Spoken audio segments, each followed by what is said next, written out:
Quick করে একটু কথা বলবো ফাংশন নিয়ে। ফাংশন ব্যাপারটা কি, প্রত্যেকটা অবজেক্টেরই কিন্তু একটা ফাংশন থাকে। যেমন চোখের কি ফাংশন, চোখ দিয়ে আমরা দেখি।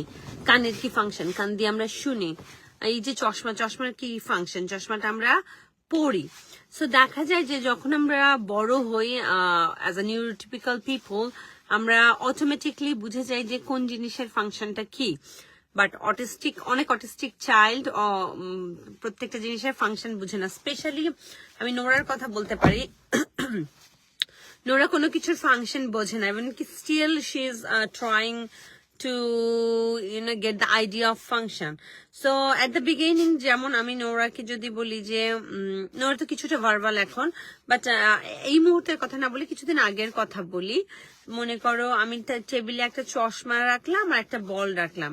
আমি যদি তাকে জিজ্ঞেস করি যে বল দিয়ে তুমি কি করো, বলটা দেখিয়ে বললাম যে বল দিয়ে তুমি কি করো, বল কি তুমি পড়ো না বল দিয়ে তুমি খেলো, এই যে কথাগুলো বা এই যে difference of objects and function, ও ব্যাপারটা ধরতে পারতো না।